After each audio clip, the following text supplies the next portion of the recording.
Jadi uangnya juga banyak kan? Ya banyak, uangnya banyak. Jadi selama 3 tahun ini udah ngumpul berapa juta nih? Jawab jujur apa bohong nih? Jujur.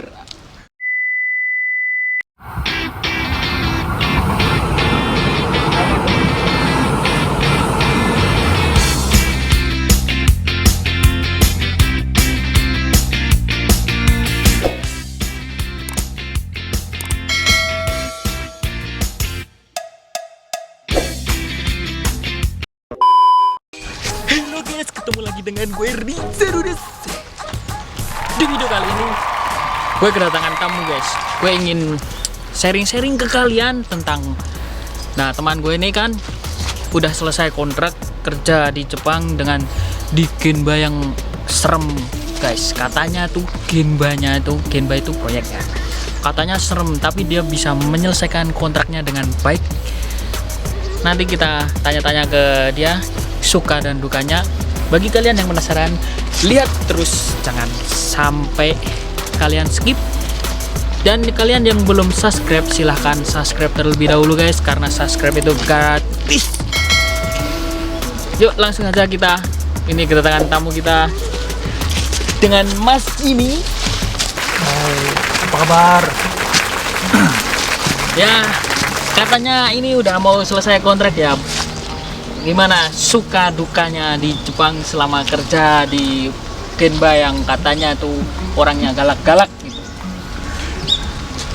Boleh di-share ke teman-teman? Boleh. Alhamdulillah selama kurang lebih 3 tahun di Jepang itu ada suka dan dukanya. Suka dan dukanya seperti sukanya itu ketika kita menerima gaji, itu sukanya, karena mungkin di Indonesia itu mungkin kalau kerja-kerja seperti konstruksi jalan itu ya mungkin berapalah, kalau mungkin di sini ya lebih dari 10, hampir 15 lebih untuk gaji. Itu sukanya. Dukanya itu ketika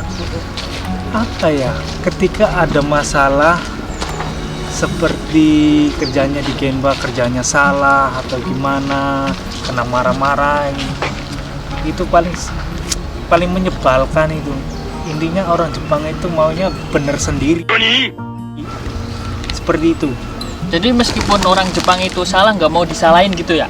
Ya seperti itu. Karena di sini kita itu merantau, ngikut dia. Jadi apa kata dia itu ya seperti itu. Keinginannya dia. Kalau tidak sesuai dengan keinginan, ya paling diomongin baka, boge, aho, seperti itu. Oh, kejam sekali guys. Kalian yang pengen pergi ke Jepang kerja di Genba, makanya apa yang harus disiapin mas? Yang penting nomor 1 itu sebenarnya itu bukan bahasa. Kalau untuk di Genba ya mental. Bahasanya bodoh, bego, tapi mentalnya kuat. 3 tahun itu pasti bisa. Tapi kalau bahasanya bagus, mentalnya kayak mental seperti mental tempe, itu mungkin ya mending gak usah berangkat ke Jepang. Intinya mental. Langsung kena mental guys. Kalian yang nggak kuat mentalnya, jadi persiapan mental. Kedua, bahasa Jepang. Bahasa Jepang juga penting. Jadi ada keinginan untuk balik ke perusahaan ini lagi atau enggak? Cukup 3 tahun. Karena sebelum berangkat itu saya sudah mempunyai rencana atau planning. Sebelum berangkat ke Jepang itu saya ingin mempunyai usaha sendiri seperti itu, dan alhamdulillah sudah mendapatkan modalnya. Dan nanti ketika saya pulang di Indonesia, saya akan menjalankan usaha saya. Setelah pulang pengen berusaha apa? Boleh di-share buat teman-teman biar terinspirasi gitu. Untuk orang yang ingin pergi ke Jepang, sebelum kalian berangkat ke Jepang kan otomatis kalian itu mempunyai berpikiran, saya ingin mencari modal, dan itu modal itu untuk dikelola untuk usaha apa. Contohnya seperti saya sebelum berangkat ke Jepang itu saya memikirkan modal, karena untuk buka usaha konveksi itu ya kurang lebih dari 40-50 lah, konveksi kecil. Dan alhamdulillah saya sudah mendapatkan lebih dari itu untuk modalnya. Jadi harus siap-siapin dulu. Jangan kalian untuk berangkat ke Jepang hanya 3 tahun hanya untuk berlibur, jalan-jalan, nikmatin ini. Nggak ada untungnya apa kalian selamanya akan ngikut dengan orang Jepang dan seterusnya, nggak mungkin kan. Kalian itu harus mempunyai usaha sendiri. Jangan ngikut orang terus. Boleh ngikut orang tapi ambil dari segi ilmunya. Dan nanti pulang dari Jepang kita terapkan ke Indonesia ilmunya itu. Jadi ke Jepang itu cuman cari modal, cari ilmu, lalu kita kembangkan ke Indonesia gitu kan ya. Seperti itu. Jadi jangan foya-foya di Jepang, mentang-mentang kalian gajinya gede terus beli alat elektronik lengkap, entah handphone, iPhone, itu pikir nanti.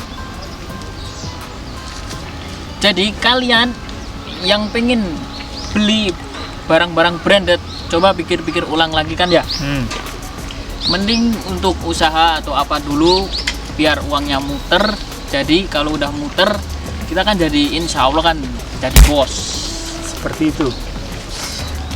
Nah jadi di perusahaan ini katanya kerjanya nggak mau memandang waktu gitu ya. Betul. Kerjanya seperti apa sih di perusahaan yang sekarang ini? Kerjanya bener-bener berat. Mungkin kalian itu nggak kuat, biar aku saja yang menjalani. Oh no. Karena kerja di Genba, jujur ini perusahaannya perusahaan pengaspalan jalan tol, dan jamnya juga nggak tentu. Kalau untuk masalah Zhangyo itu lembur, bukan 1 jam atau 2 jam atau 3 jam, pakainya harian, 1 hari 2 malam. Kalau kerja itu nggak tidur juga sambil kerja juga, kadang tidur ayam, kadang-kadang kalau lagi tidur dimarahin, diomong. Kadang kalau misalkan tidur sedikit ya dikeplak, ya nggak sampai kepikiran seperti itu sih. Di sini kepikirannya, bayangannya sebelum di Indonesia itu kerjanya itu enak, jalan-jalan seperti ini, tapi sesuai prediksi, tapi ingat tujuan seperti itu. Tapi ya apa ya, kayak tenaga kebo lah itunya, kasarnya diambil tenaganya, dipecutin. Nah kan lemburnya banyak nih, sehari semalam gitu, jadi uangnya juga banyak kan. Ya banyak, uangnya banyak. Jadi selama 3 tahun ini udah ngumpul berapa juta nih? Jawab jujur apa bohong nih? Jujur. Alhamdulillah kurang lebih di bawah 500 juta, tapi itu bukan saya sendiri, dan itu juga sama istri. Dan alhamdulillah istri saya di rumah juga ada usaha, jadi hasil saya dan istri itu dijadiin satu, kurang lebihnya segitu selama 3 tahun di Jepang. Oh keren guys, semangat kalian yang pengen pergi ke Jepang, pengen kerja ke Jepang nih. Gajinya 3 tahun bisa ngumpulin hampir 500 juta, tapi kalian tidak membeli barang-barang yang elektronik berguna. Contohnya, oke, saya kasih gambaran. Contohnya, saya membeli iPhone harganya kurang lebih 10 mang, dan untuk tahun depannya itu bisa nyampe 5 mang atau 6 mang. Apa itu nggak rugi? Lebih baik kita kumpulin, kita tabungin. Kalau kita niatnya usaha, kita tabungin. Kalau uangnya sudah dapat, kita jalanin untuk masalah beli barang elektronik, untuk masalah ingin jalan-jalan kemana-mana. Itu nanti ketika kita sudah di Indonesia, itu pasti nikmatin kok. Mau ke Bali, mau ke Lombok, itu juga nggak kalah jauh kok dengan kondisi di Indonesia, Jepang dan Indonesia.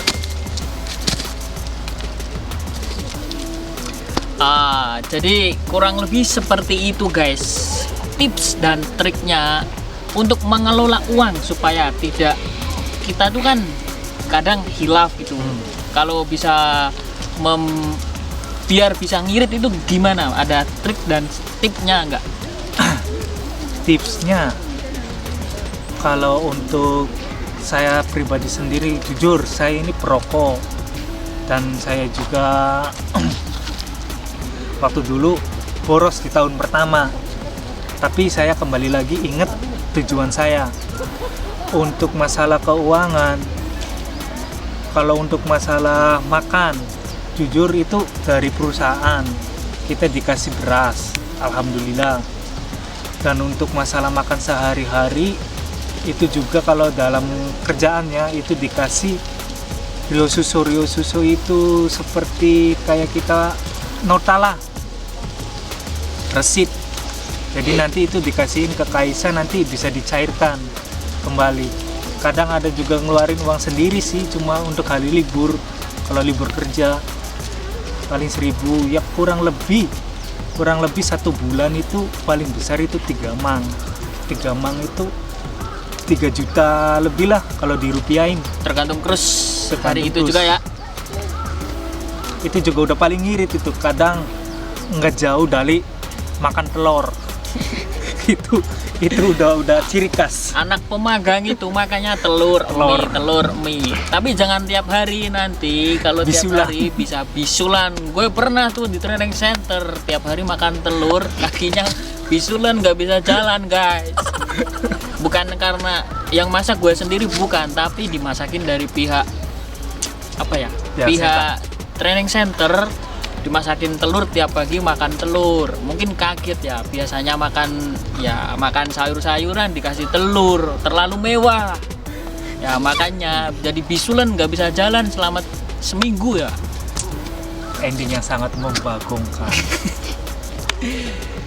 Jadi kurang lebih seperti itu guys. Kalian ya yang pengen ke Jepang, semangat belajar bahasa Jepang. Ini Jepang sudah mau dibuka guys.